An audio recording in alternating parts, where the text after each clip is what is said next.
நீ நீண்ட நாட்களாக என்னிடம் வேண்டியதை நான் நிறைவேற்றவில்லை என்று என் மீது கோபத்தில் உள்ளாய். அதற்கு ஒரே காரணம்தான். குலதெய்வ வழிபாட்டை நீ தள்ளி வைத்தது.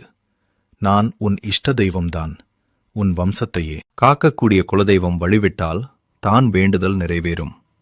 ஒருமுறை உன் குலதெய்வ கோவிலுக்கு சென்று சர்க்கரை பொங்கல் வைத்து மனதார வழிபட்டு வா. அந்த தெய்வம் உனக்கு வழித்துணையாக வந்து வழிகாட்டும். நீ செய்த கர்மவினை நீங்கி பூர்வ புண்ணியம், புத்திர பாக்கியம், கல்வித்திறன், தொழில் வளர்ச்சி, நீ அனைத்து வளமும் பெறுவதற்கு அச்சாணியாக இருப்பது உன் குலதெய்வமே. யாமிருக்க பயமேன். Download ShareChat. நீ நீண்ட நாட்களாக என்னிடம் வேண்டியதை நான் நிறைவேற்றவில்லை என்று என் மீது கோபத்தில் உள்ளாய்.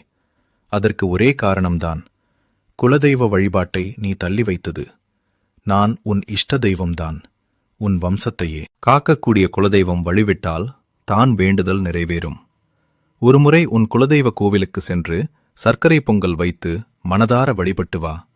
அந்த தெய்வம் உனக்கு வழித்துணையாக வந்து வழிகாட்டும். நீ செய்த கர்மவினை நீங்கி பூர்வ புண்ணியம், புத்திர பாக்கியம், கல்வித்திறன், தொழில் வளர்ச்சி, நீ அனைத்து வளமும் பெறுவதற்கு அச்சாணியாக இருப்பது உன் குலதெய்வமே.